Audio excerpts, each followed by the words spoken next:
Wonderful. And now on the dot at 1 p.m., we will be transitioning to our next segment of Beyond the Cradle today. We're delighted to present a series of lightning talks showcasing the amazing work being done across our MIT Space Exploration Initiative and the broader MIT ecosystem, our space portfolios. You'll hear talks today across 6 areas: space architecture and environments, space art and design, space suits, space health, space governance, and space education. And so without further ado, I'll ask our production team to pull up the first of these talks, our introduction to the lightning talks, and I believe the first one you'll see is by Ms. Valentina Sumini, Dr. Valentina Sumini. My name is Valentina Sumini, and I'm a research affiliate at MIT Media Lab in the Space Exploration Initiative and Responsive Environments Research Group. I'm also appointed as visiting professor at Politecnico di Milano, where I teach architecture for human space exploration. In my talk today, I would like to focus on the meaning of being an architect. Architect is a professional who is devoted to organize life in an environment at different scales. So when you look at a building or an iconic building or a monument, the first thing you think of is who is the architect who designed all of that. And all these architectural landmarks define our everyday experience and therefore who we are, our culture. But when dealing with our culture, there's no need to refer mainly to such iconic buildings and architectural landmarks. We can also think of a simple and small buildings like Le Cabanon, designed by Le Corbusier in 1951. And today that we are designing for a new challenge, designing for outer space. It means designing orbiting space station, settlement on the surface of the moon and Mars. These are indeed the most harsh environments we can think of and design for. As a first example of space architecture, we can mention a livable space that is even smaller than Le Cabanon that I mentioned before. It's the lunar module, who brought Aldrin and Armstrong on the surface of the moon in 1969. This small living volume hosted all the support system and equipment able to guarantee their survival for the entire mission. But today, we are facing with a new challenge, allowing a long permanence on human presence in space. And we have to go beyond survival, and we have to rethink the concept of space architecture. So what does a space architecture mean? Space architecture relies on some fundamental pillars that are intrinsically interconnected. And the first one is space science, because we really need to understand the environment we are designing for. Engineering, that interconnects science and technology. Industrial design, because we're gonna apply a human-centered design approach. Ergonomics, because in this human-centered design approach, we really also need to focus on human-computer interaction. And medicine, in order to maintain the astronaut healthy in this long-duration mission. And psychologically sane, because living in isolation, confinement, in extreme environment, it is extremely hard. And last but not least, art, because we want to be able and to generate art. And this is a space architecture that actually must take into account all these aspects and perspective and design in order to fulfill all of them. So in my research, I'm trying to interconnect all these pillars and try to generate solutions at different scales.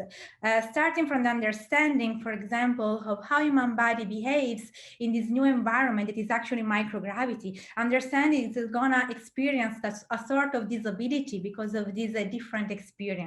And this is how Space Human, this project arises, with the concept of augmenting, enhancing mobility and dexterity in microgravity through a soft robotic prosthetics that resemble a seahorse tail. I'm also designing planetary habitats, and to design this concept, it's really important to have a deep knowledge of all requirements that a permanent settlement have to fulfill, optimizing protection, minimizing energy consumption, and maximizing the use of in situ resources. How? Bringing less mass as possible from Earth, and maximizing the use of in situ resources, like for example, the lunar or Martian regolith. And the concept here is references to ancient architecture. And for example, the Persian bathhouse domes can be structurally optimized in order to generate a protection solution for habitat on Mars. and their gravity condition. During a human spaceflight, it's also important to reconnect with nature. And so in these two projects, we want to demonstrate that it's possible to generate a multisensory real-time connection, both in presence inside a greenhouse or virtually inside the Titmarsh Living Observatory portal. Through Politecnico di Milano students, we also generated vision and partially also stimulating creativity using computational design tools that enable the possibility to generate solutions for living inside the lava tubes, or strategically reusing all the equipment that we are gonna have once in there, like for example, the lander, reusing for habitation purposes and integrating with the use of in situ resources.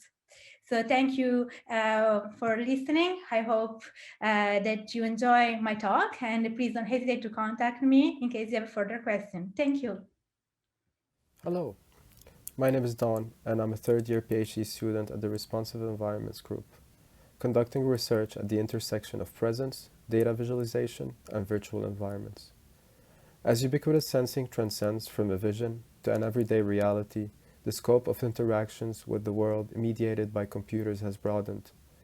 In parallel, the current and very much pending expansion of space operations into complex, multi-domains, not only in space, but also on the Moon and on Mars, sets intermediate and long-term challenges as well as goals for researchers, designers, and technologists, revealing a new frontier for space exploration and HCI.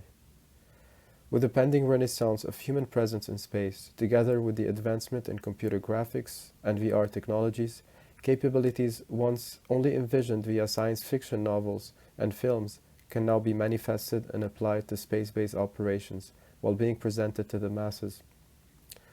The representation of sensor data has evolved beyond traditional information visualization and monitoring platforms. Several projects designed and deployed by the Responsive Environments Group showcase the use of modern video game engines to render virtual environments driven by both in situ and remote sensing. These digital twins are nothing but a mere reflection of our reality, giving players a sense of presence as they engage in virtual activities unbound by space and time.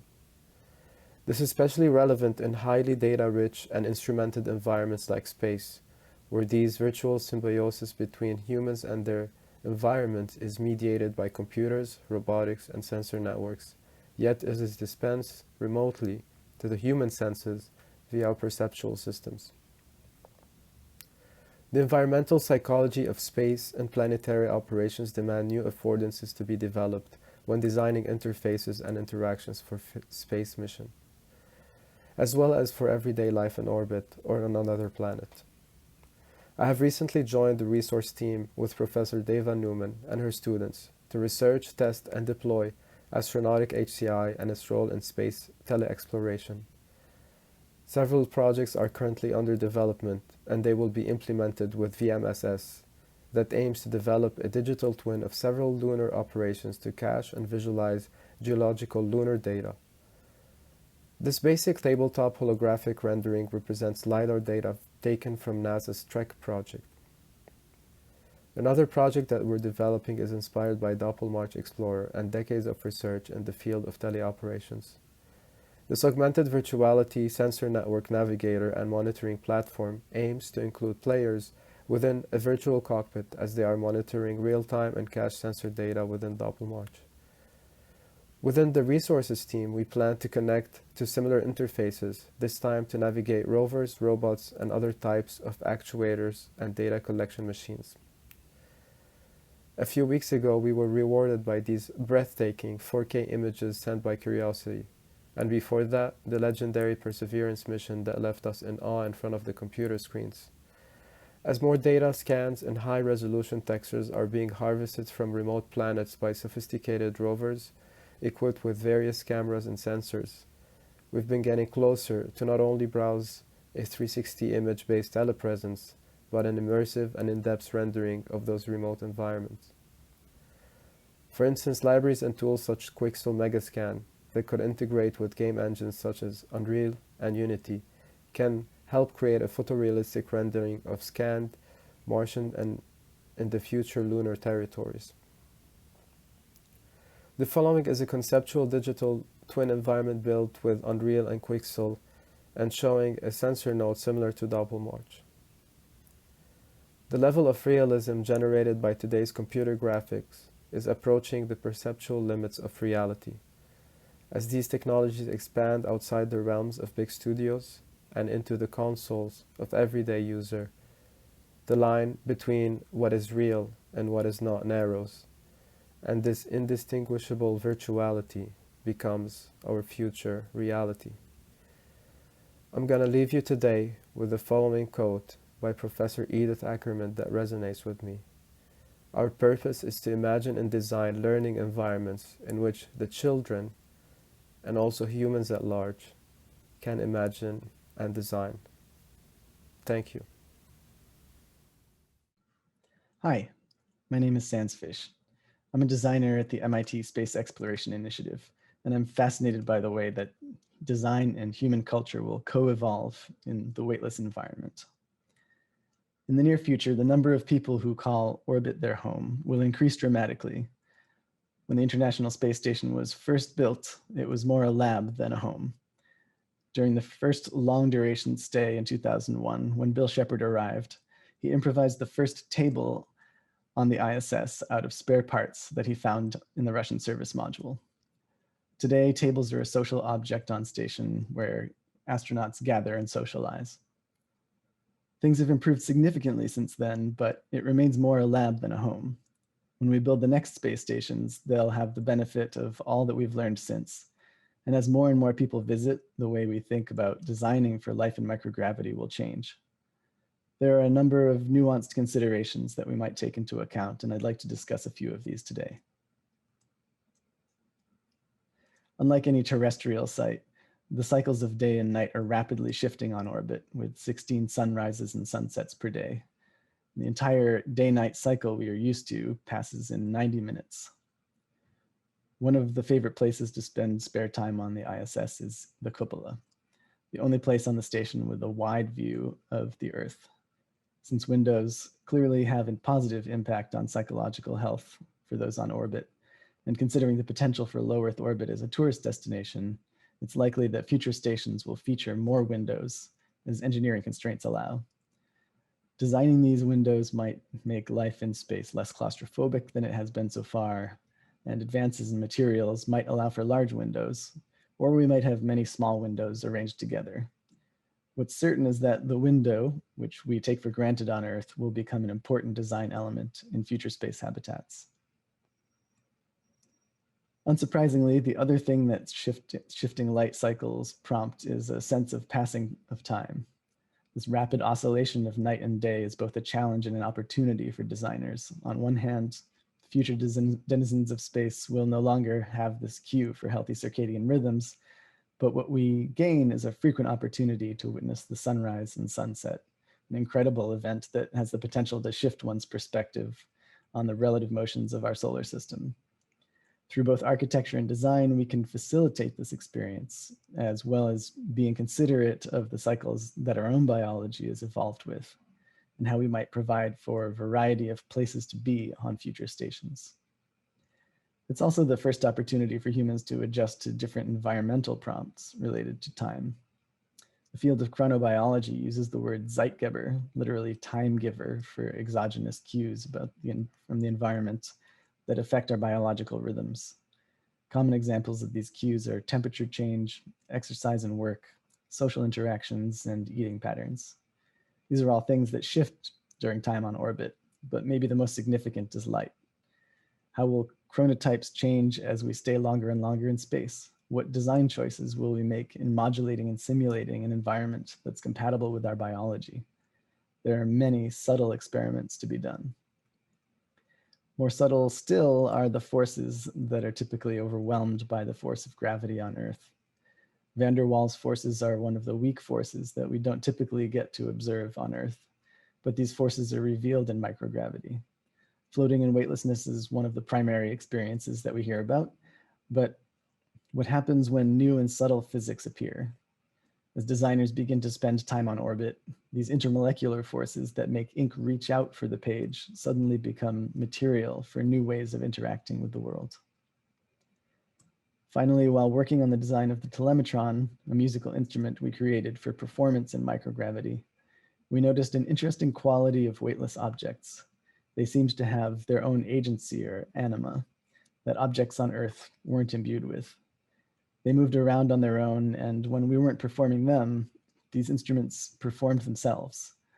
This led us to start creating shapes and devices that might be conducive to this quality. The fact that objects have a life when their creators aren't using them is a profound shift from the way we think about design on Earth. And this will create a new field of design that we've only begun to explore. The artist Robert Irwin advocates for us to discover and value the potential for experiencing beauty in everything.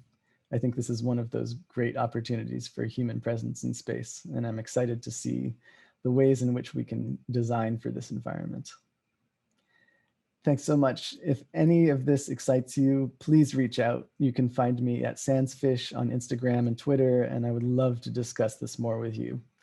Thanks so much and enjoy the rest of Beyond the Cradle.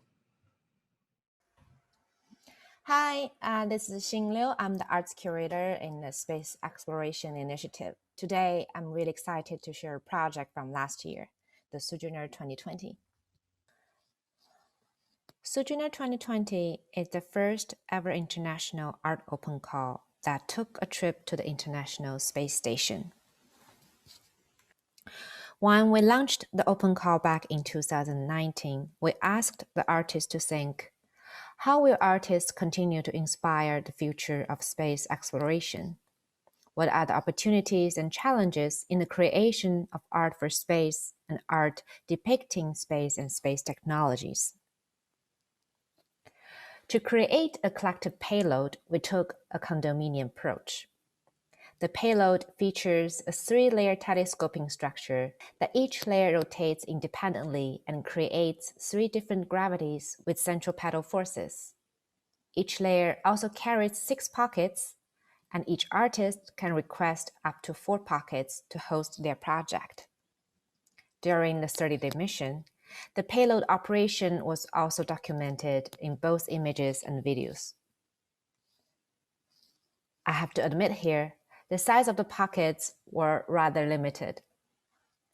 The interior diameter was only 10 millimeter, and its depth is somewhere between 10 to 13 millimeter. We were honestly both excited and nervous when we released the specs, not sure what responses we can get. However, the proposal from artists were beyond our imagination. With 3 rounds of review and selection, we finally offered the opportunity to 9 amazing group of artists from 7 different countries. Among them, we have bioarts with diatoms, potato seeds, photocells that explore the possibility of life beyond Earthbound. We have personal narratives of space exploration through family memories and crystals, through queer speculation, through metal chains from grandparents who met while working on lunar spacecrafts. The artists also explored the economical, ecological, and political challenges of our Earth's future with a pro-grow in space, investigations on Paris Agreement, and finally, a legend of a woman who turned into a falling star. Here, this is Sojourner 2020 payload fully loaded with all the projects and in operation. The payload took off to ISS last year in March, right before the pandemic hit. The journey itself became a bond among all the artists. We, as a group of artists, hope Sojourner 2020 sends out a message that everyone, despite nationalities and beliefs, need to collaborate for an inclusive planetary future. Hello, my name is Rachel Bellisle, and I'm a PhD candidate in the Harvard-MIT Health Sciences and Technology program. I'm working with Professor David Newman in the Human Systems Lab on the Skinsuit, a countermeasure suit for spaceflight. Some of you may know that reduced gravity, as experienced in human spaceflight, can cause physiological changes and adaptations. This can happen in a number of systems in the body, including muscle and bone. For example, reduced gravity loading on the body can cause bone loss, muscle atrophy, spinal elongation. You might be familiar with astronauts getting taller in space, but this may unfortunately be associated with back pain and disc herniations. And lastly, sensory motor changes, which involves the coordination of movements and muscle activity. The big concern here is an increased risk of injury and also decreases in performance level. Spaceflight-induced musculoskeletal adaptations can be mitigated with exercise countermeasures, which apply loads on the skeleton. Unfortunately, exercise doesn't completely eliminate these changes, but it does a pretty good job right now on the International Space Station. However, these big, bulky exercise machines may not be compatible with future missions to the Moon and Mars because the spacecraft will be much smaller in size. So it's important to think about how exercise protocols will change for these future missions. This will likely include modified exercise devices and also a consideration of alternative or supplementary countermeasures.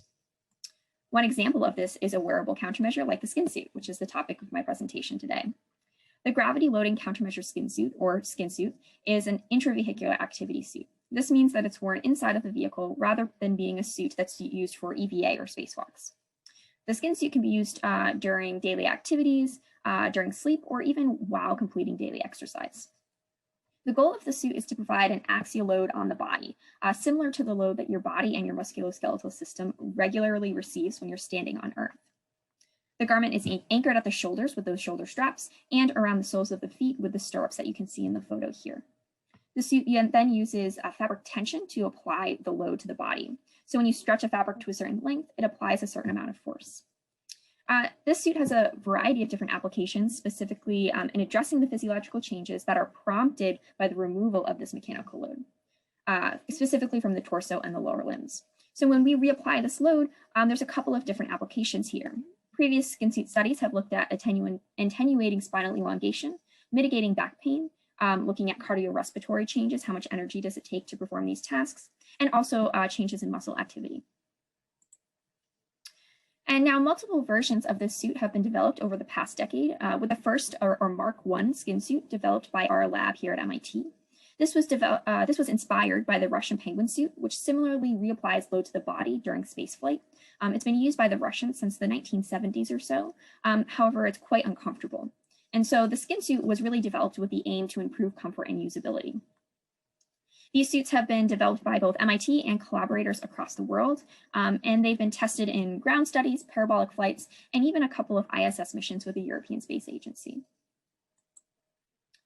Our most recent work here at MIT aims to develop the next generation Skinsuit. This is the Mark VII Skinsuit here that was recently fabricated this past semester.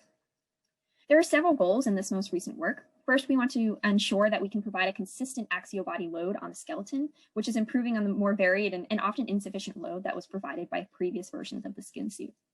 To do this, we're looking at materials, looking at systematically testing these materials to ensure they have a high performance, and also looking at fabrication processes and the components of the suit to ensure maximum usability and functionality. Overall, we're preparing the suit for a variety of applications, including future experimental and operational use, leading to the longer-term goal of using the Skinsuit to maintain astronaut health and performance. And moving forward, we have a couple of other goals. First, we want to look at how the suits will affect human physiology. Specifically, our upcoming parabolic flight with the Space Exploration Initiative will investigate the effects of the suit on postural muscle activity. This has never been looked at before with the Skinsuit in a microgravity environment like that provided by the parabolic flight. And this is important because these postural muscles are particularly affected during spaceflight because they are no longer needed to maintain an upright posture in Earth's gravity. With the Skinsuit, we hypothesize that we may be able to reactivate these muscles and their associated motor control pathways. And second, we will also be working towards the first smart version of the Skinsuit, implementing wearable technology to monitor the function of the suit as a loading garment and monitoring the health and performance of the human wearing the suit. And with that, I have just a few acknowledgements here, and please feel free to reach out with any questions. Thank you. Hello, my name is Jayant Dehran. I am an assistant professor at MIT Media Lab, and I direct a research group called Conformable Decoders. In our group, we do mechanically adaptive electromechanical systems to track human health and wellness, and we do devices in our clean room called Yellow Box. In one of our projects, our purpose is to do real-time continuous monitoring of body's vital signs such as temperature, heart rate, and respiration through combining on-skin electronics with textile electronics. On-skin electronics is usually providing single nodal or model sensing in a very small area, whereas textile electronics can give us a large-scale sensing on human body directly. So by combining this technology, we created a platform called E-TeCS, a multimodal sensor network on conformable textile platform. Our platform have a large-scale multimodal sensing capability and is very suitable for daily wear and extremely conformable. And how we do these devices, we create a collection of temperature sensor, accelerometer, and a wireless module to sense the vital signs directly human body during daily life activities.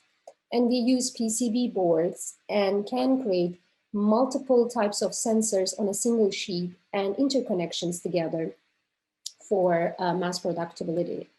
And we are using the 2-layer industrial flexible PCB processes where we solder the serpentine structures in between the sensor islands, and we encapsulate everything with epoxy resin and later on with thermoplastic TPU for electrical and mechanical robustness over time.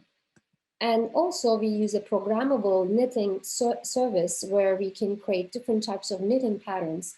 For instance, for the textile electronics to be woven inside manually and interlock stripe to connect 2 types of textiles together. And after fabricating these 2 pieces, we do use a CAD design and we measure your human body measurements and create 1 side, 1 front, and 1 sleeve textile pieces and put them together and integrate the electronics within the textile channels and connect them all together to the main module where we have a wireless communication as well as microprocessor and a lithium-ion battery for power. And as a characterization, we did different types of characterization all the way from electromechanical characterization to the sensing modalities. As seen, our device can go up to 80% stretching without any mechanical and electrical degradation. And also we can stretch it up to 1,000 times, up to 30% without any problem in the structure. We also place the device in a washing machine and check the temperature and spinning time in real time, thanks to the encapsulations layer we have. There is no electrical and mechanical degradation inside the washing machine with different cycles. This device can also measure temperature with a great accuracy, 0.01 degrees Celsius, and can give comparable results with IR camera. And thanks to the IMUs that we use inside the device technology, we can also check the acceleration and associated voltage to check the cardiac output as well as the respirational rate during different physical activities. As a conclusion, our device can provide a large-scale, multimodal, low-cost, manufacturable structure, which can do wireless communication. And is modular, not only temperature sensor, respiration, and cardiac output activities, we can do different types of sensing modalities thanks to the modular structure. And it's also tailored. It can fit on your body with a 100% flex polyester that we use for the compression suit that we created. And as a future direction, we would like to increase the battery life for beyond 5 hours when all the sensors are working all together. And we also want to do more electromechanical optimization in long run. Not only healthcare, we can also use these devices hopefully for sports science and as well as space exploration. And on behalf of my group members, I thank you for your attention and our agencies who supported us to do this research. Thank you. Hello everyone, my name is Pat. I'm a PhD student at the MIT Media Lab Fluid Interfaces Group and also a member of the Space Exploration Initiative. Today, I would like to present on the topic of biodigital cyborg for the future of human space exploration. We are all excited about space. We think it is the final frontier of humanity. However, the human body alone cannot survive the extreme conditions of space, the radiation, the loss of gravity, the limited access to medical resources, and other conditions. So for the human to thrive in space, we need to augment ourselves by integrating with technology, which leads us to the concept of cyborg. This term that you might heard in science fiction was first coined as a scientific term to describe a human technology assemblage, where the biological organ is interfaced with computer and augmented by digital and electrical counterpart in the seamless way possible. In order to create a cyborg, we need to create technology that can sense the context of the human body, understanding physiology and its current condition, and then provide just-in-time intervention and assistance. Together, this leads to closed-loop feedback that is essential to the idea of cyborg. In my research, I explored this idea of closed-loop system, specifically the biodigital augmentation. And today, I would like to present two projects, one on the sensing side and the other on the intervention. The first project, Wearable Lab on the Body, is an on-body fluid handling device for saliva biomarkers, sampling, and sensing. It is motivated by the laboratory process where biomarkers from the body are being analyzed for different health conditions. We take the process and then put it in a wearable device that can do continuous monitoring of biochemical markers. We look at saliva biomarkers specifically because it contains many biomarkers found in blood, but can be accessed non-invasively and continuously. Saliva biomarkers have been used for monitoring of depression, fatigue, heart failure, diabetes, and more. In our wearable lab prototype, we have a mechanism for continuous sampling and sensing of biomarkers in saliva using paper-based sensor that sense the concentration of biomarkers through colorimetric sensing. The device then converts the colorimetric information into concentration of different biomarkers. We also utilize accelerometer in our device to capture the user activity as a contextual information to the biochemical signals. Our platform demonstrates a vision toward biodigital hybrid for health monitoring as well as possibility for data-driven space health. The second half of this research looked at the intervention side. Our biological organs cannot produce all the compound we need to stay healthy and productive.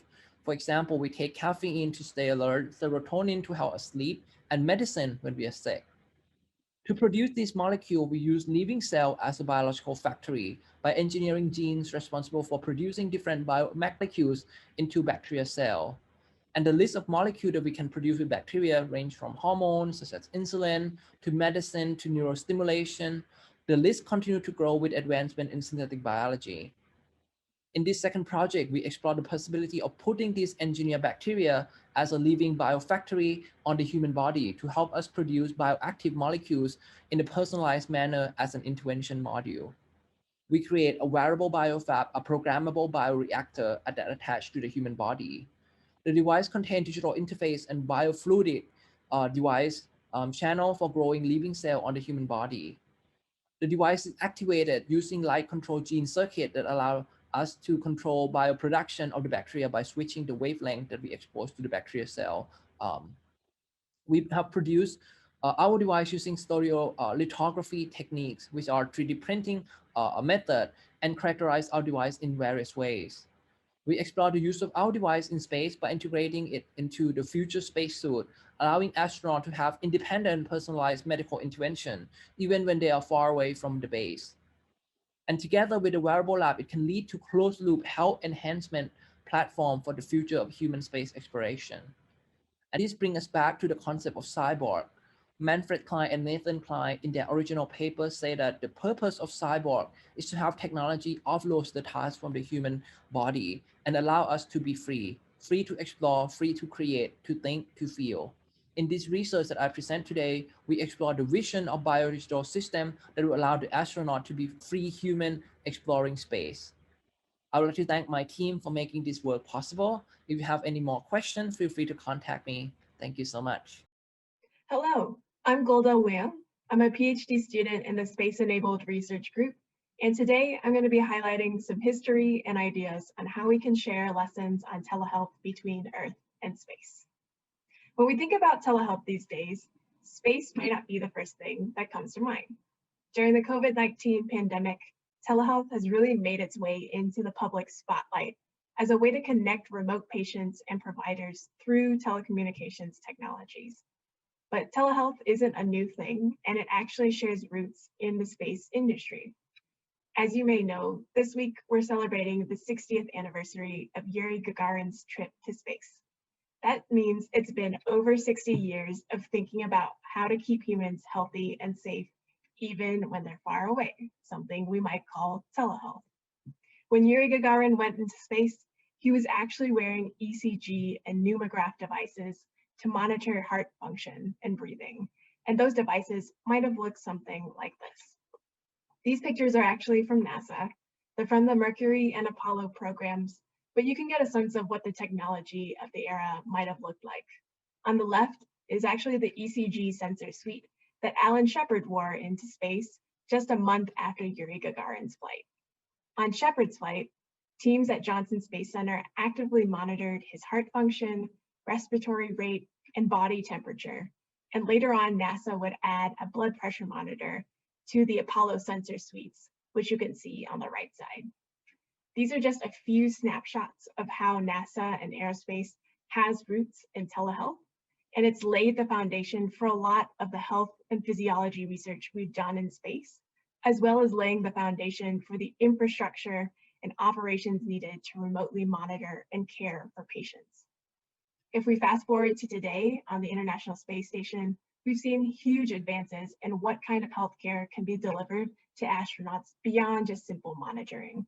Today, medical teams can diagnose, evaluate, and prescribe treatment for astronauts on station. However, as we envision future missions beyond the Cradle and beyond low Earth orbit, we've got some unique challenges and constraints to consider. For missions to Mars, communication delays are going to render real-time interaction impractical. Astronauts will not be able to return quickly to Earth in the event of an emergency, and ultimately the crew's only equipped with the supplies and expertise that they can carry on board. For these exploration class missions, astronauts will need more autonomy and more independence and the tools that can effectively provide them with localized real-time support to maintain their health. What's interesting is that when you consider these challenges that astronauts are going to face, there's some interesting parallels to the challenges that everyday patients face here on Earth. From technology limitations to shortages in medical personnel and expertise, these constraints can drive similar needs for increasing patient autonomy, improving tools and systems to support self-monitoring, improving systems to support adherence, and also bettering interfaces for synchronous and asynchronous care. These similarities actually drive a lot of the questions that I've been thinking about in my own research, particularly what are the telehealth architectures we're thinking about when we go into deep space? Are they going to share some resemblance to the architectures we see on Earth? And how do these different components in those systems drive health outcomes? And when it comes to autonomy, how do we think about increasing autonomy while also ensuring that we can maintain health and performance? What risks are going to be associated with that increase?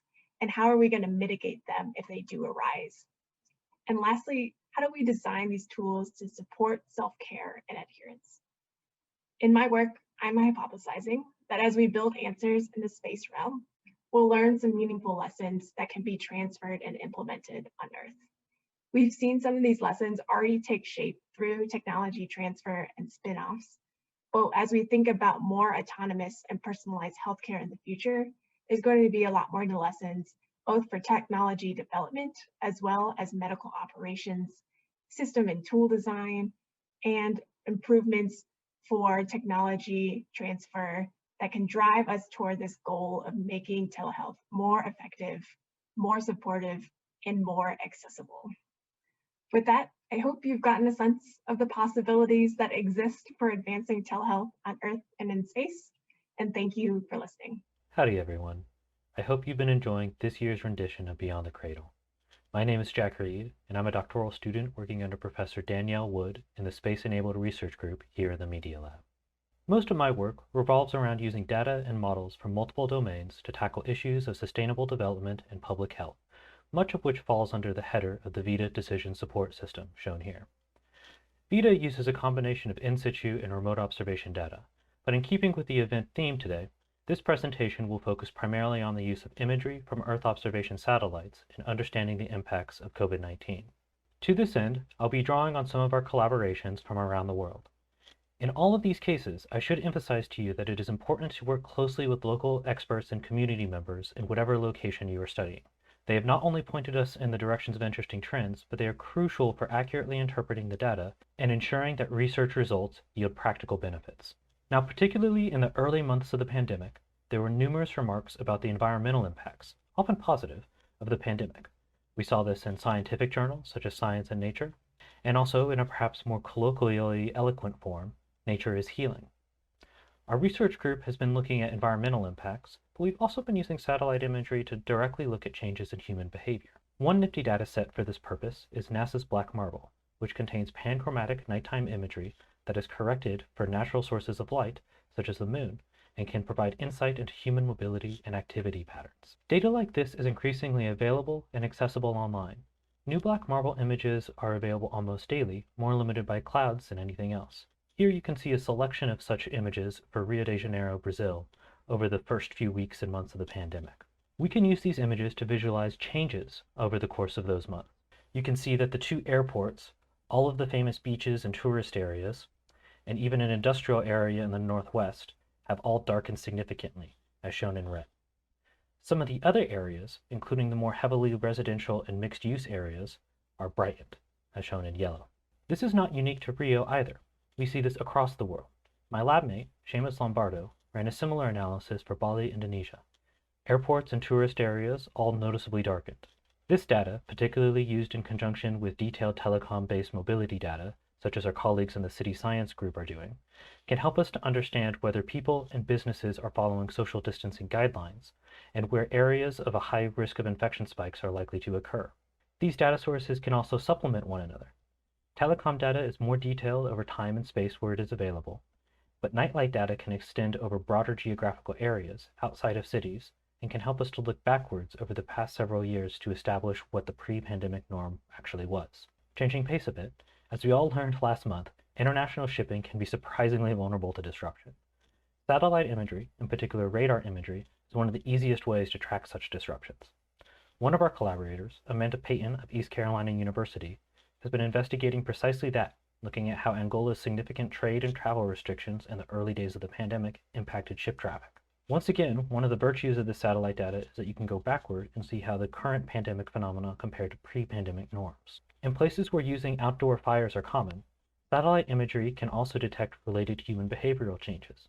Here, once again from Amanda Payton, we have the country of Angola, showing 2 monthly averages, both before the pandemic and after.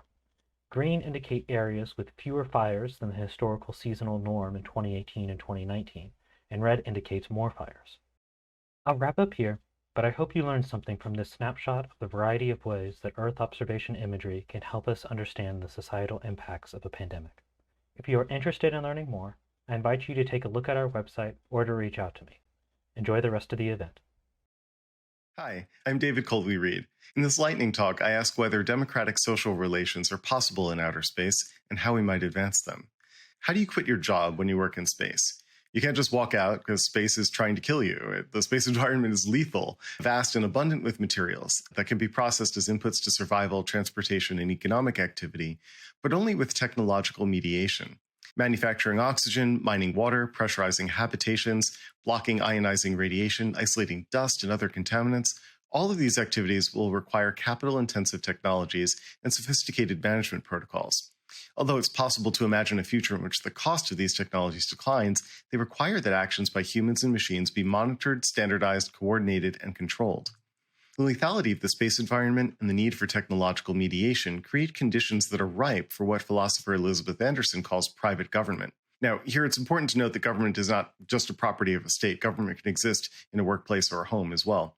And Anderson describes private government as a condition wherein you're subordinate to authorities who can order you around and sanction you for not complying over some domain of your life, and they treat it as none of your business about what orders it issues or why it sanctions you. In other words, private government is government that has arbitrary, unaccountable power over those it governs. On our present trajectory, future human habitations, occupations, and economies in space will be organized as private governments. The lethality of the space environment will restrict the exit options of those to whom these future governments are private and will necessitate hierarchies of authority to produce the substrates of life. authoritarian social relations would appear to be the likeliest arrangement, for it's difficult for a free society of equals to take root in a context in which surveillance is total, government is private, and non-compliance with authorities is lethal. We can look to Earth to help us think about private government in space. Private government in outer space will likely yield differentials in standing and esteem. The preferences of some will trump the needs of others. Hierarchies of standing arise when some people's interests are taken into account in greater measure than the interests of some other group of people. For example, consider the context offered by Emily Gundelsberger, who is working in an Amazon fulfillment center. She writes that the scan gun I used to do my job was also my personal digital manager. Every single thing I did was monitored and timed. After I completed a task, the scan gun not only immediately gave me a new one, but started counting down the seconds I had left to do it. Contemporary service work is rife with examples of unequal standing, particularly through the lack of voice that many workers have within their workplaces. I'm quoting Anderson here, who writes that among restaurant workers, 90% report being subject to sexual harassment. A study of workers in the poultry industry found that the vast majority were not allowed adequate bathroom breaks. Many are forced to wear diapers. Employers unilaterally determine work schedules with no employee input for nearly half of all early career employees.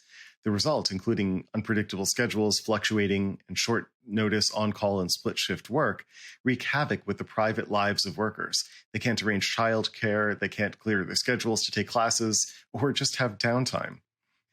Now, this isn't just a phenomenon of low-wage or unskilled labor. The experience of NASA's Skylab 4 mission illustrates how disparities of standing, authority, and esteem can endanger both missions and crew well-being. I've got here a quotation from Gerald Carr, who's the mission commander for the Skylab 4 mission, for the 3 astronaut crew there. He reports that the schedule was so dense that if you missed something, or if you made a mistake, you would end up racing the clock and making more mistakes. We found that it was almost to the point where you had to schedule time when you could go to the bathroom. We weren't getting the right kind of leisure time that would allow us to do the right kind of job. Now, on the subject of jobs, we're not thinking about government and governance and the design of spacecraft and habitations, but we really should be. Here's a job description for an orbital habitation formulation lead at Blue Origin. It looks like a really cool job description, and I would enjoy it, but it doesn't consider the governance and social relations implications of living and working in space. The skills that we see highlighted here concern technological concept management, product strategy, business cases, customer relationships, market shaping outreach, industrial partnerships, and supply chain, but nothing about governance and balancing the factors that structure relations between humans.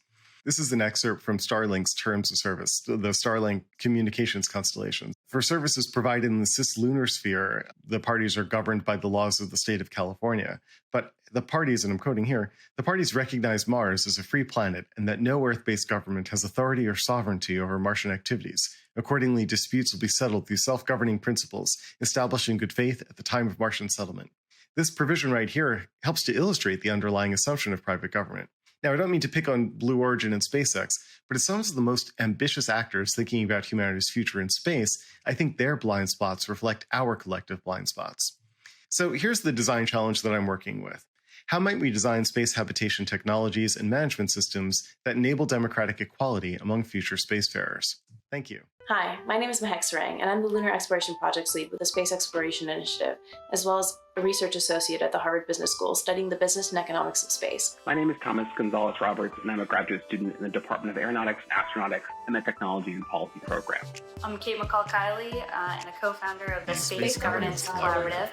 As a previous White House Presidential Innovation Fellow and current co-founder of a startup inside the US federal government called XD, working to institutionalize experimentation and prototype governance features along the way, I realized the power of the space environment to shape not only how we govern ourselves in new ways, but also how we might learn from these endeavors, so that we may have a chance to challenge our own conventions currently on Earth and pursue better governance design based on what we know about ourselves and the ever-changing world around us. I'm David Colby Reed. I'm a designer and graduate researcher in the Space-Enabled Research Group at the MIT Media Lab, where I'm currently pursuing a PhD. Along with Kate, Mahek, and Thomas, I'm excited to launch the Space Governance Collaborative. We are a growing network of researchers from across institutions, regions, and a wide variety of disciplinary approaches. We'd like to share some of our early work in progress. One of our first projects is a series of studies of group dynamics in space environments, which we simulate in virtual reality. Governance instruments are drafted with assumptions, often implicit, of human behavior and relationships in mind. Parties to a contract are assumed to be acting in their best interest, which means that parties are assumed to calculate self-interest and are not subject to coercion. Criminal law assumes imprisonment to be an at least partly effective deterrent to committing crimes. Democratic constitutions often encode Enlightenment values of dialogic reason in their designs for legislatures and courts. The extremity of space environments means that we should state and evaluate these assumptions about human behavior and relationships. The political scientist Deborah Stone argues that identity and group formation are some of the most elemental tasks of politics, because both policy and thinking about policy are produced in political communities. As we imagine potential futures of human space exploration, we must also consider the types of political communities that might inhabit such worlds. At the start of the 21st century, and as we anticipate further development of space as a site for human activity and habitation, we must identify ways of living that can galvanize and inspire global efforts and imaginations. We must also articulate the governance capabilities necessary to realizing such freedoms. We take inspiration from the vision and a project of realizing that vision from the 20th century.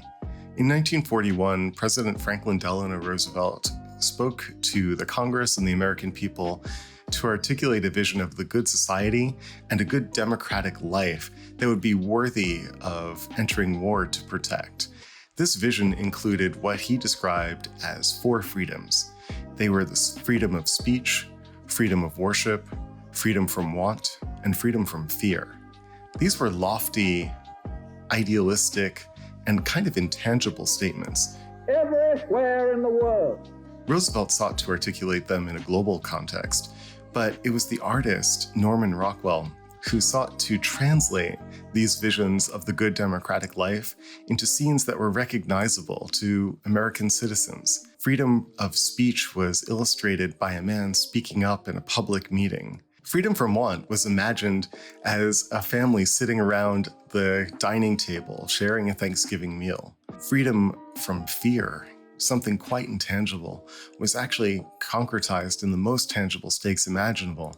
A parent caring for a child who was ill, but would be all right. At a time of war and coming after the privation of the Great Depression, such a vision for the good society was an aspirational vision that ordinary citizens could see as something they could make their own.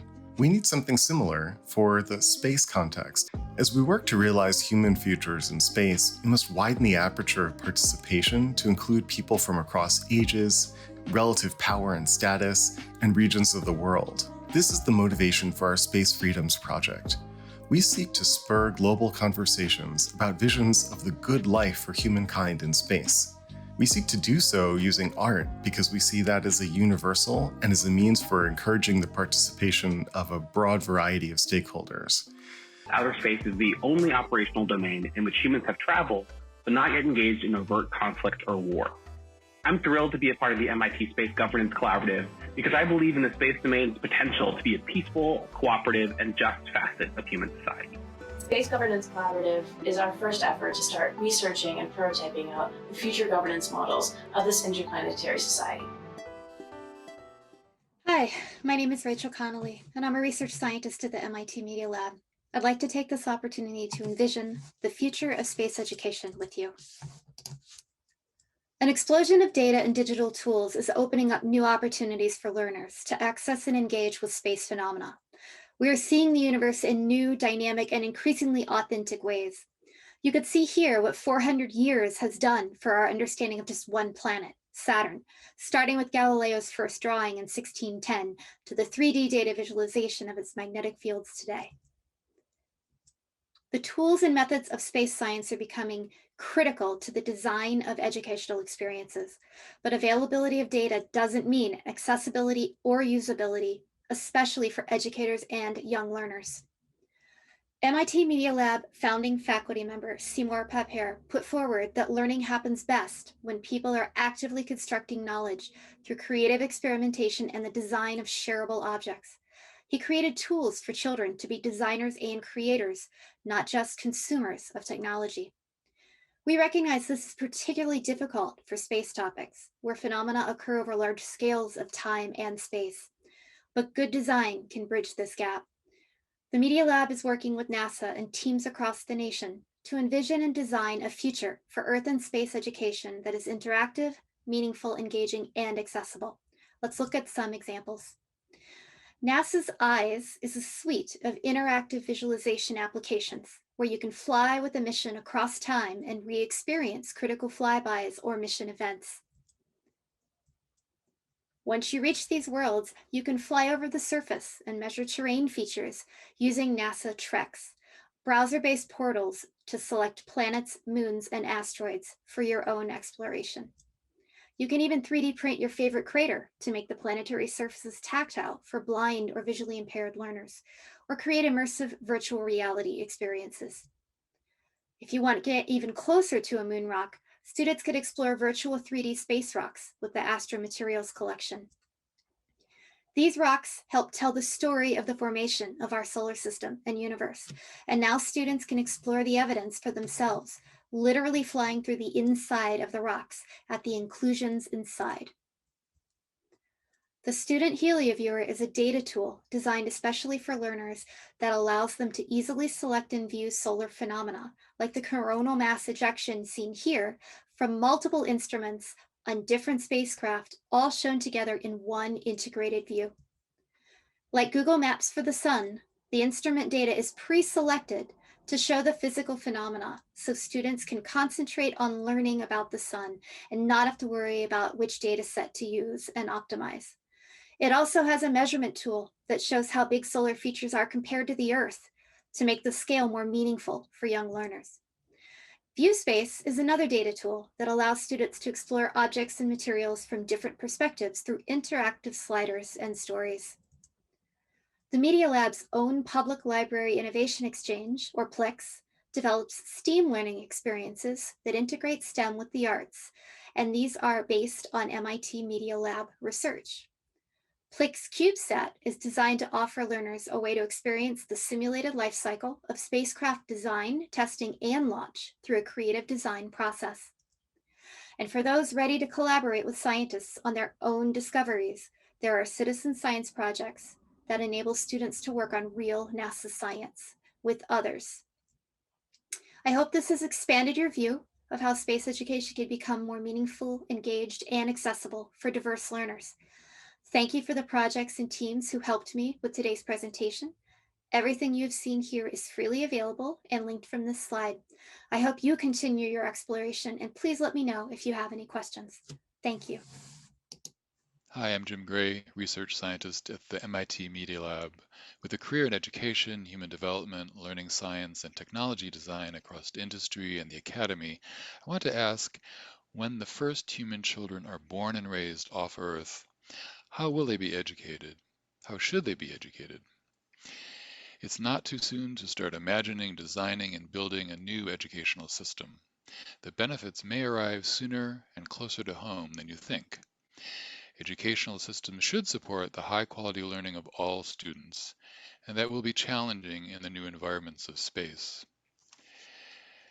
But educational systems are also closely intertwined with economic and political systems. Just look at current debates about education for the future of work, development of young people's civic engagement, equitable access to life opportunities, and funding of public and private schools. Just as some of my colleagues are designing now for democratic equality in space, now is the time to start imagining future educational systems, systems that work in concert with improved economic and political systems designed to meet the needs of all children, families, and adults who will be living and learning beyond Earth. So what might an entirely new educational system look like? Like other deeply innovative work, the Future School Project starts from first principles. Specifically, rather than making incremental improvements to current outdated educational systems, we start with first principles of human learning and development.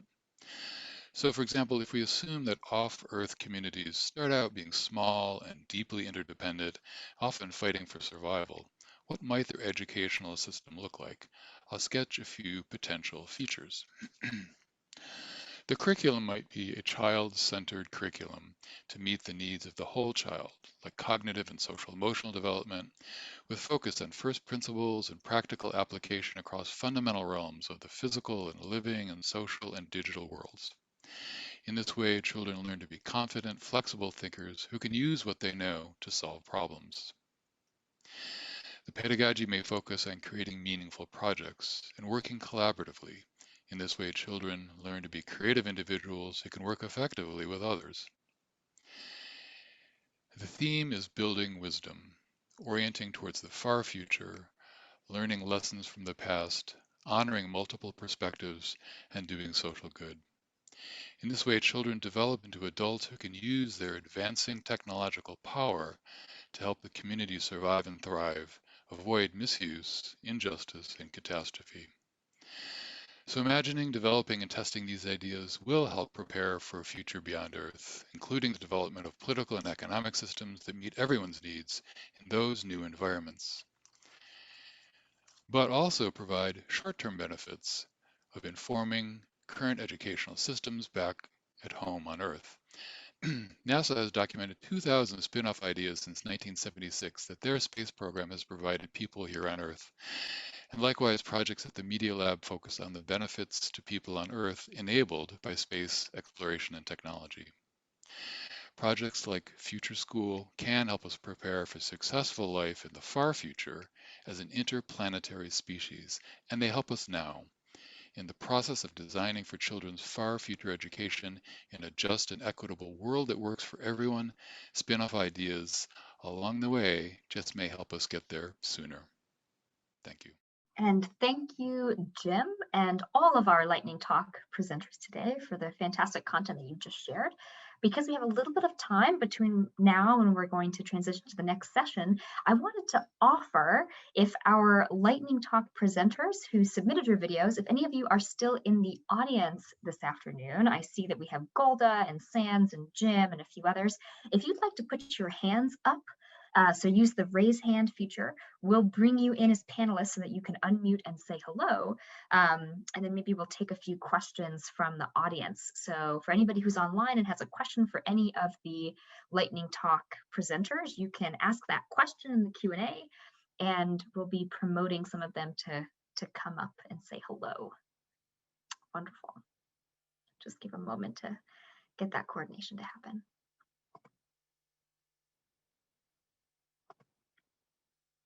I will start with one question for Jim while we're bringing the other Lightning Talk presenters up to the stage here.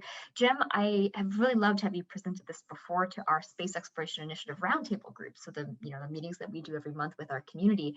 What are some of the features that you would love to see in a microgravity school? So to kind of connect your work with Sans's interest in designing for the unique affordances of microgravity, what type of unusual play or expression do you think students might be able to see in that environment, and how would you like to see that incorporated into the future of Mars School, but then other, the broader notion of educating children in space? Yeah, very interesting question. Thanks. I guess I would start with part of what I presented in terms of thinking in terms of the whole child, thinking in terms of education of not just separate areas of skills and knowledge, but really thinking about the whole. So in microgravity, I would think about what really is different physically for a child and how will they explore. And obviously it depends on what age we're talking about, but for young children, as Piaget famously said, children think with their hands and their feet and their bodies at young ages. So the way that children would interact with their environment in microgravity would be very different. And so I would think about how do you structure the environment so they would discover interesting things that help them learn about themselves, learning about that environment, and then hopefully contrasting it with different kinds of gravity. At least that would be one place to start. I think that's a great answer, and there's so much still to learn about how, especially young people, if there were to be young humans in space, the way in which they acquire their mental physics model of the universe. So much of our life and what young children learn from the time they're infants to toddlers is based on a certain gravity environment, really controlling their motion, controlling their life.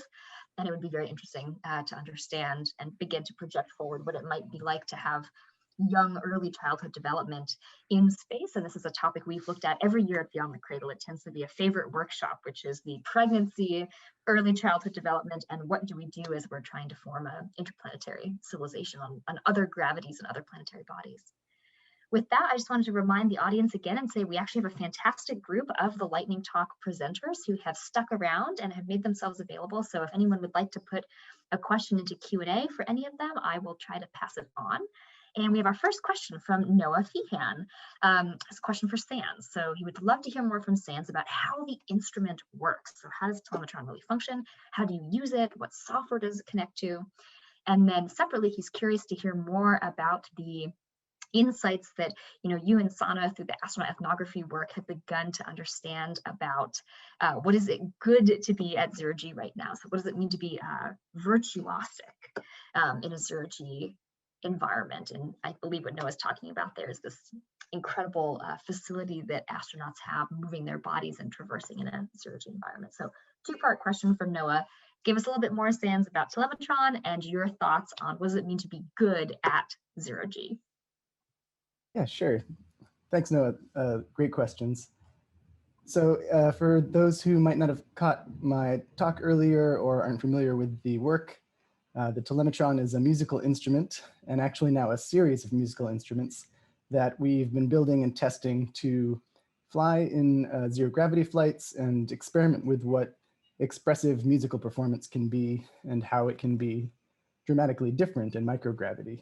So when we were trying to get inspired early on years ago, sorry, I have a alarm going off in the background, of course, right at this moment. So I'll just talk over it. We were really interested in these tools and objects in microgravity that would be floating around by themselves behind the astronauts as they gave interviews. And yeah, there was like a poetic motion to them, and it was really fascinating that they seemed to have a life of their own, like I mentioned in my talk earlier. And so we wanted to capture that poetic motion and transform that into music somehow, because it felt like there was something there that you simply couldn't translate if you were under gravity. So the Telemetron and the series of them typically use an IMU, inertial measurement unit, which is a sensor that tells you in X, Y, and Z how you're rotating, pretty much in real time. And then the instrument is more or less gestural. So you can spin it or gesture with it. My collaborator, Nicole Lhuillier, likes to talk about it as a dance between a human and a non-human body. And I really love that because you are really, in a way that, the guitar would typically be pressed down onto your leg by gravity. You don't have those types of constraints, and you're both subject to the same physics in that way. So that's a little bit about the Telemetron. I could talk all day about that, but we've got a new version of that is being developed right now. I'm really excited about. And the second question was, about astroethnography lore and what it is to be good at zero-G. And I love that framing of being able to become virtuosic in zero-G. Well, I was struck by the fact that it seems that it doesn't take too long for you to completely readapt your kind of physics engine, your mental models. I think, what did, it was maybe Katie that said, right around the 2-week mark, typically everybody has this moment where they've got bruises on them from bumping into the walls and equipment, trying to figure out how to move around the environment. But then all of a sudden, it just kind of clicks and they can send themselves with one push and float, all the way down the hallway without touching anything else. So that feels virtuosic to me. There are definitely some good videos of tricks and experiments that astronauts do where they'll send themselves down through one axis and then catch their hands on a rail and let that rotational force spin them into another axis. And it's really acrobatic and really beautiful and so much fun. There's so much play that goes on around that. So yeah, that's pretty wonderful and also just surprising that we can spend our entire lives under gravity and then in a matter of weeks completely readapt. And I've heard at least one person say that it can take actually quite a while when you come back, that it's actually a little bit more difficult to readapt to life under gravity than it is to adapt to the absence of it. So I hope that answers. Thank you, Sam. I think it's a lovely answer. And until we get another question in the chat, I just wanted to pass that over to Valentina as an opportunity to comment on this wonderful quote that Sam shared from Nicole Houlier, the dance between a human and a non-human body. You're also thinking deeply about space human and this amazing prosthetic tail for the movement of the human body in microgravity. Would you like to share a little bit about your thoughts on that presentation that you gave? Oh, yes. Thank you, Ariel, for this wonderful question. Actually, Space Human is one of my favorite projects so far. And because of this conjunction between human and a soft robotic exoskeleton, that this prosthetic is able actually to change configuration and therefore to adapt the orientation of the astronaut. And so it's so intriguing, and I had the opportunity to try it on a zero-G flight. And the overall performance was really intriguing also at a personal level. And regarding actually the combination of the human and these robotic prosthetics, it's so fascinating how much do we need actually augmentation in microgravity, because we kind of experience this sort of disability because this is not our environment. We are used to 1G, and therefore having actually this sort of system that can enhance our performance. It's so intriguing, and I'm happy to see Space Human flying again this year. And so thank you for this opportunity again, Ariel. Of course, our pleasure. And I believe we have our next question coming in for David, a question about how does one get involved in the governance of space? And this particular question from Linda is referencing some work that it looks like Linda is doing around gameplay and international organizations. But in general, David, if you'd like to share a little bit about how did you get involved in these topics of space governance, and what would you recommend for folks who are interested in learning more about this collective work that we're leading out of SEI for the Space Governance Collective? And I think you're muted. Unmuting, yes. Okay, sorry about that. So first off, thanks for the occasion to share some of the thinking and work in progress. And it's really been so interesting to see everyone else's. So it's just great to be a part of it all. I took a rather roundabout path to the topic of space governance. This is, you know, like I'm working toward an answer there, Linda. But like my background is as a designer and a policy person, and someone who thinks about cognitive science. And so trying to figure out ways of merging all those different fields, like space is such a site for all of these different kinds of lateral modes of thinking. And so I'm glad that, you know, landing as I did at the Media Lab, I'm a PhD student in the Space Enabled Research Group, along with Jack and Golda, who are also on this call. And, you know, we have fairly wide latitude in the group to pursue projects. And I think that that's partly how I could find my way to doing this and working with the Space Exploration Initiative. To answer your question about how you might get involved, there's a sign up now on our website, so that if you want to just stay in touch, we'll eventually have some outbound communications that we can share. And I'm looking, okay, still haven't gotten the URL yet, but I'll post that in somewhere so that someone can see it and you can sign up there. And I thank you for your interest. Wonderful. Thank you, David. And we're going to have time for just one more comment before we transition to the next part of the day. So I wanted to invite David Newman, if you're online, David. I know she has an interesting comment to share about the prior conversation about virtuosic movement and living in microgravity. Hi, Deva. Hi, everyone. Sound check. Can you hear me? I don't have a beautiful orange background, but first of all, since I'm unmuted, congratulations. I just loved your intro, Ariel, the keynote, all the lightning talks. So thanks to everyone for inspiring us all day so far. I was just mentioning and have a side column on, it's so fascinating in terms of how humans and how we adapt to the whole gravity spectrum. So just continuing on the question for Sans in terms of microgravity, we're going to the moon, you know, 1.6 to 3 ASG.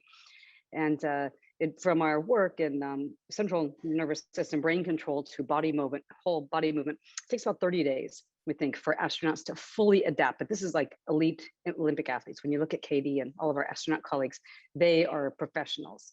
You know, if they're going to play darts, it's going to be great because, and so rookie flyers, we tested a lot of folks earlier on the shuttle. And when you fly on the microgravity plane, which so many of us get to fly on through the great class, you're really uncoordinated. You're bumping into the walls and you're moving around. So it takes some time. So all that to say that the fascinating thing about it's about, you know, a month to adapt, but then you can maybe dual adaptation, we call it. Maybe I can be a 1G person and performer, and then maybe I can flip a switch when I'm more of a, you know, a veteran, or maybe when I'm more experienced. Oh, okay, I have to put my lunar you know, body control and coordination on today. So it's still in you know, an area of research, but it's really interesting. We've studied a lot of astronauts over that, and again, they're like the Olympic athletes. You know, they are really tuned. So for all of us who are going to fly in microgravity and some parabolas, get ready because you're going to bump around and, you know, and hit your head a few times. So again, just a shout out to everyone. Great talks, really inspiring, and very glad to join. And can't wait till this afternoon as well. Thank you, David. That's a really fantastic. Sorry, I thought one thing, I just loved the education talk too that we just ended on. Thanks so much, Jim. So, you know, we started the International Space University way back when, right? So how about when do we have a semester on the moon? That's my challenge for everyone to help us invent this education of the future. Heartily seconded. I think that's a great comment to end it on. And thank you again, a hearty thank you to all of our Lightning Talk presenters today. You've really seen in the spirit of MIT and the MIT Media Lab, amazing work that's happening across art, science, design, and engineering. And that's part of what we think is so special about Beyond the Cradle, that we have this opportunity to bring together all of these different disciplines. So thank you again for all of the fantastic presentations.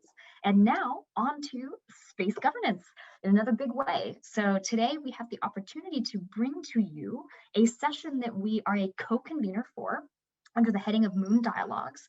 This is a interdisciplinary multi-stakeholder group, and we MIT Space Exploration Initiative are one of a series of members that bring conversations and salons about the future of lunar governance in particular. So what does it mean to do collective multi-stakeholder activity on the lunar surface? And for today's session, you now see a slide up in front of you for the Moon Dialogues crew. We have a different link if you would like to follow along with this, because it's a separate special running series of its own. We have a distinct Zoom webinar for you all to join to follow along at 2:30. So in 1 minute, go ahead and head over to this other link, and I believe that's the next slide in our deck. We'll show you the webinar link that you can use to head over there. Wonderful. So you should be able to copy that link. If you're having trouble copying it off of the live stream, if you're looking at YouTube, then you can also head over to our website, which is beyond.media.mit.edu. And the links there will be available for you to direct yourself to the Moon Dialogue Salon. And with that, we'll return to this webinar at 4:15. We hope in between the two at 3:30 that you'll join us for some time in our MIT virtual spaceship. This is a virtual world created by Xing Liu, our arts curator, and has an opportunity for you to interact with other panelists and with other attendees today. So it's a virtual meet and greet opportunity and also a chance to explore an amazing virtual spaceship. So with that, we'll see you back here at this link where you are now at 4:15 p.m. And there are 2 separate venues until then.